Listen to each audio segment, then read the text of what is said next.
oh boy! Up, up high we ride again! I suspected after the first couple of pulls on Lax. I do forget her name. I think her name is unfortunate. She's not Lady Maria. Very, very memorable name. Orphan of Kos. You know, we just call it Orphan. Nice and simple. She's called Laxasia? Something along those lines. But by God, did they knock it out of the park with this one. This is a home run of a boss. This is everything I wanted from this game from the start. And did get a taste of for the first, like, third of the game. In a big, big way, man. In a big, big way. I was... What? It didn't take me long. Wasn't super difficult. But when you fight a boss like this, where... they've clearly been cooking. There's a care. There's an attention to detail. It doesn't fall into the traps. I know, because I've been informed by my team. So you've been really angry about my thoughts about Lies of P. That's fine, as long as you're not just, you know, being a douche about it, because we all have contrasts, especially on a game that does have some pitfalls, right? Because some people, for them, the pitfalls are actually a good thing. Those are things that are like making me work a little harder, think a little differently, do all those kind of things. And for other people, like me particularly, it's like, oh, these pitfalls just shouldn't exist in the first place, because for me, it disrupts the gameplay flow. Because I'm learning to get around pitfalls rather than it being like playing by the rules. Because there are certain rules they are throwing kind of out of the window at this point in the game. I guess they were looking for an added level of difficulty, one of them being riposting.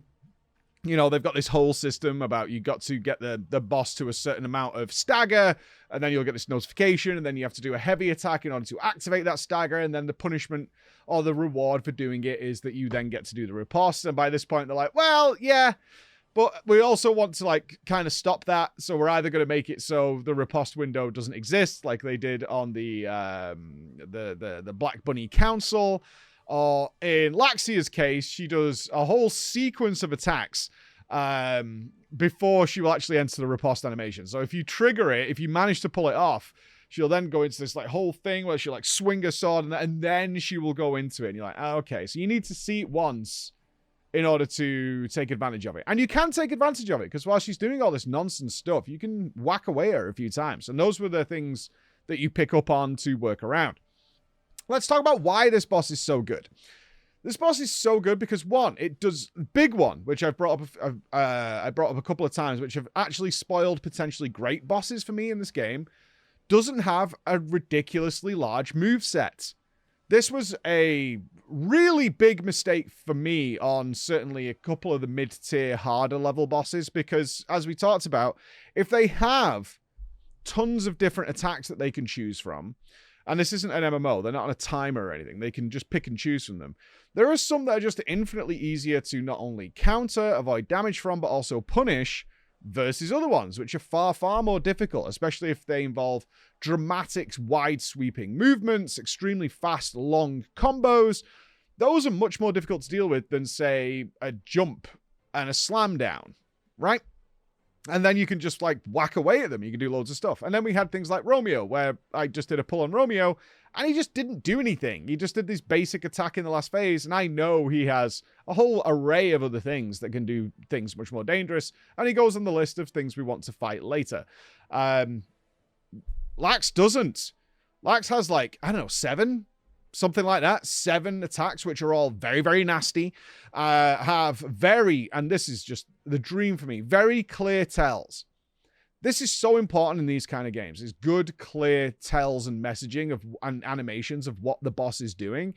Because you're going to then make mental decisions on what you should do, how you should play this out. Is this in a variation that I need to think about? Does this have a potential follow-up? So an interesting one is where she drags her sword across the floor, leaving lightning patches.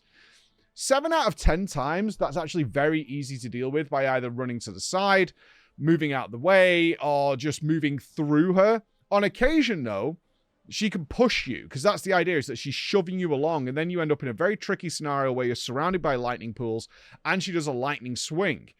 That's tricky, so you have to modify that. It's like, okay, I'm going to have to go for the parry while I'm pressed up, sometimes against the wall, and then I need to also get out, because she then has a choice. She can either do a follow-up swing, or she doesn't. But you can't, that means you can't punish. And the way I felt like the input read worked, which is normal, some people got mad about that, but like it's how every video game in the world works, is that if you go for the very quick punish, she'll follow up with the swing. But if you don't, because you're maybe not sure if she's going to do it, so you have that second guess of like, is she going to do it? Is she not? Then she won't do it.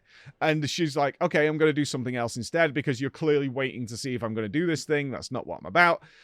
This is great because it's all in your head. This is awesome. It's like, okay, she's doing this. She's going for the grab now. And then she changes and modifies the grab. So you're like, oh, I recognize this grab because she takes a moment. She like does a little animation. She's then going to pull a sword back. And she does 2 different timings for that. On the first one, she will pull it back and then there'll be a delay and then she goes for it. And after that, it's extremely quick. But if you parry them, if she lands it, she gets you with the grab. But if you parry them, she can do up to 4 attempts at trying to get it. I never saw her do a 5th, but she will then do up to a 4th attempt. So it's like, oh, you're parrying this? Okay. Well, how good are you at doing that? Or did you get lucky? Let's try again. And she'll reposition. She'll like, go for it. You parried it. All right. So she'll slide off. She'll strafe off and she'll come back. This is all brilliant. This is brilliant because it's not stupid quick. It's a very limited moveset, so you're going to get practice with them, which is one of the problems I had. I had a little bit towards the very, very end of Expedition 33. In particular, Simon, although Simon's a phenomenal fight in Expedition 33, is that once you kind of lock in on what you're doing, you get so many turns. You can get like, what, 6, sometimes even 8 turns if your team is very fast before he'll do one of his very few attacks, which means you get very little practice with it. Here, you don't get that. You get regular practice with all the moves, so pull by pull, you feel like you're getting better. And I had that experience because Phase 1 started to become very familiar. Never the same. That's what I want from these kind of games. It's never the same. There's, I'm sure there's a way of baiting certain attacks or understanding a rhythm to this game. But for me, never the same, but always workable. Achievements to go for. I want to break the shield before we go into Phase 2. I want to come through with a lot of HP, so I need to get better at defending these attacks. Maybe I now want to start saving my weapon oil to later on. And that then allowed me to work on Phase 2. Now, Phase 2, rightfully and cleverly, becomes much more erratic. Has a really nice cinematic intro where she rises up and then she's just throwing balls at you to parry. Nothing complicated about this. The only issue I ever had with this phase was landing her charge that comes afterwards, because it's on a little bit of a very specific window in that she'll do it before you've because you reflect these lightning balls back at her. But if you've done really well, she'll actually charge down at you before all the lightning balls hit her. So I think she has a threshold or something like that. And that was very awkward time. I did nail it once. I knew the window existed to do this, but getting it exactly right, because you're judging someone who's very, very far away.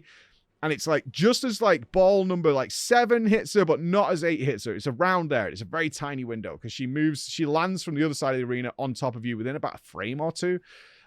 So you land there, and then she goes into her new attacks, which are brutally fast, but also telegraph really well. And there's good opportunities to punish that don't allow you to just cheese the boss like Romeo. So, for example, her flying up in the air and doing occasional lightning bolts will reflect those bolts back at her, but they don't do tremendous amounts of damage. But it gives you that leeway, that little bit of freedom, and some distance. Now she does similar combos to Phase 1, but she now has the ability to sort of warp. So it just adds a delay. That's all it's doing. So she's going for the swing, but she's covered in lightning. So you're like, oh, she's going to warp. So she'll shift once. So where you would normally go, oh, she's swinging, parry. It's wait, swing, then parry. But it's all recognizable. There's good tells. The lightning animation around her is like, that's what's happening here. And I thought a really good touch here is she doesn't have much HP. She has very little HP because there's fewer windows to attack. But as long as the game's like, okay, if you've learned enough to be alive in this phase, you're good. You can keep going. You can work it out, and you've probably saved some HP. Overall, phenomenal, man. Absolutely phenomenal. And it's not about the difficulty. And I often find this is what causes the biggest grating effects on some people, is like the belief of hard for hard. I think about some of the most difficult bosses I've done in Souls games that I've loved and adore, and Lady Maria would be one of them. Lady Maria is one of my favorite boss fights of all time. We killed it in like 5 pulls. It was about the theater. It was about the recognizing what she was doing, how to counter it, what is going on, the music, the atmosphere, everything about it is so, so good, which is why she's earned a place on that wall. Orphan of Kos, though, took me like several hours, but I still had the same feeling because he was just like devastating, but it's like, oh, then you clock it and you work through it. It's not just about the difficulty, it's about everything. And it feels, I would say, really fair.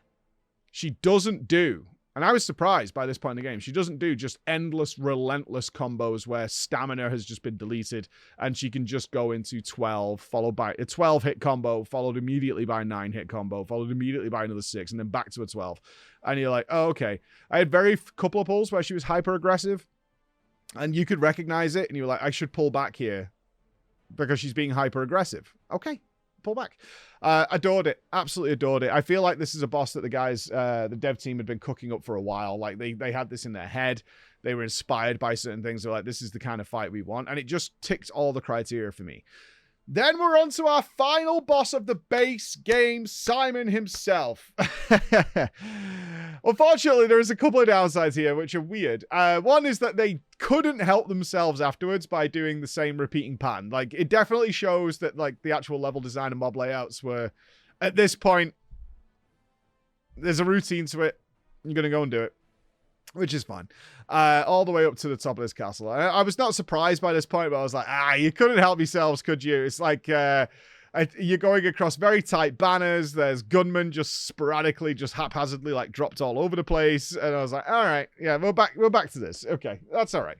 That's okay. We're going to the last boss. It's fine. I'm not expecting some dramatic change, although I was very happy with what Lax did. I'm going to bring us now to the last boss, Simon. I haven't killed it yet because we were on a hyper deadline on Friday because it was the Final Fantasy live letter, which was phenomenal, by the way. So good. Chat bubbles were there. Yeah, dude. Weird. I had time for like 2 pulls as we got to the last boss and got through all the level area. Weird. I don't know what's happening here yet, so I reserve my judgment, obviously. But phase 1 is like, I have to guess this is a 3-phase fight because phase 1 makes no sense. It is incredibly slow. It actually reminds me of the very first boss you fight. I think it's called Parade Master. I think that was his name. It's so slow. It's very easy to parry. Very, very easy. And I've never died to it in like the 3 pulls I did. In fact, I came out with it like glowing. I was like, this is odd. Like, it was very strange. Very, very strange what was going on here. I was like, huh. So if this is a 3-phase fight, I'm like, phase 1 is just tediously long. Kind of reminded me of some mythic boss fights in WoW. Obviously, that's my background, so we refer back to there. Where they kind of have some weird phase at the beginning to get you going, and you're like this. And modern WoW actually just cuts those phases out of the mythic encounter entirely because they didn't used to.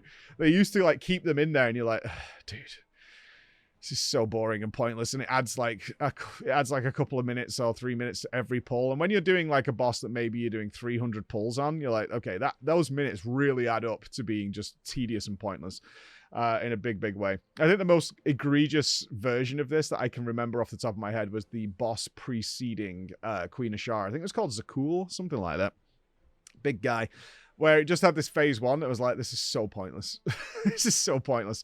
And that's how this feels, because he doesn't do anything. He just kind of like slams his little ball around and does some sweeps. And occasionally you'll get hit by them, but you're like, they don't do any damage either. You're like, okay.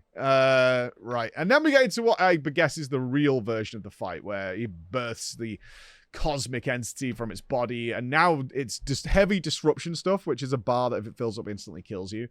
Noticed a couple of things just in a couple of pulls we had. One, he like shoots all these lightning disruption balls into the sky.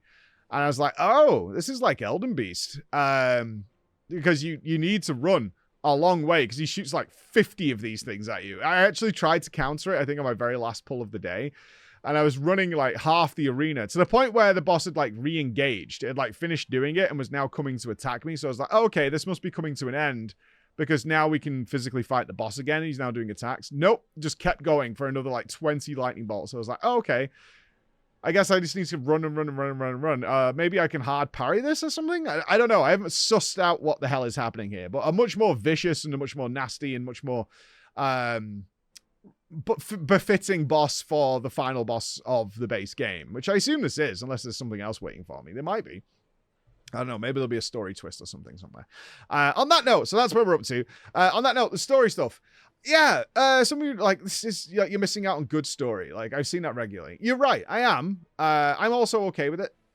When I play these kind of games, I'm not looking for a story experience. I love a good story experience. We've seen that many times on the channel. But I'm not looking for that, and I don't really want that. I don't like I'm playing these games because I want the gameplay. I want the boss fights. I want the experience of being out and being in trouble. That's what I'm looking for. That's my craving.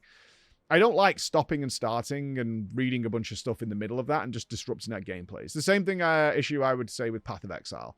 Is I tried to get into Path of Exile story and I was like, this isn't where the fun is for me. The fun is being out and killing things and murdering things and getting stronger and doing all that kind of stuff. That's where my fun lies. Pausing that for several minutes, because you do on very regular occasions just get multiple notes and passageways and newspaper clippings and things like that. You in certain buildings will give you like 4 or 5 of those things. I just don't. Yeah, by this point, I'm like, I'm not interested, really. That's not what I'm after. I'm sure there's some great storytelling here, and I understand. I'm not blind to the fact that this was a more story, narrative-focused Souls-like game. Yeah, sure. It's not what I want from it. So, yeah. I'm sure it's great. I'm sure it's great. I've had the same issue with Stellar Blade recently. I don't want to play Stellar Blade. I'm not interested in it, but I'm sure it's a fine game. That's okay. That doesn't change other people enjoying it. Right? I don't really get the problem with it, right? I understand from the perspective of like you're missing out on a really good story which we think you'd like. I get that. I do. I understand that, and I appreciate your concern, but it's not what I want from this game.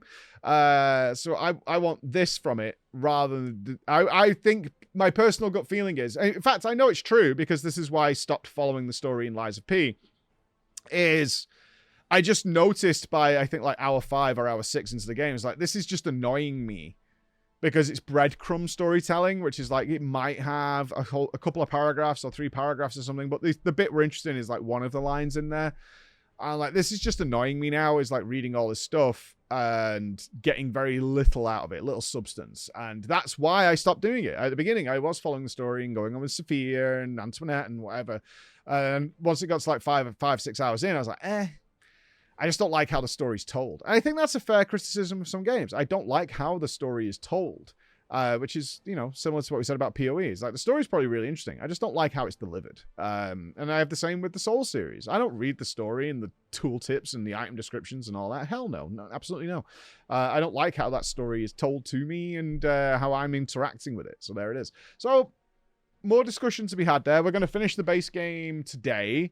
And then go into the DLC, I think, because we're going to do some FF14 by the end of the week. So I want to find out why in the live letter, we had to have this huge preamble about the problems with the Cult Crescent and space stuff. So I want to go check it out because I'm like, how many problems are existing here? And people are like, a lot. There's a lot. All right. So that's where we're up to. Bye, guys.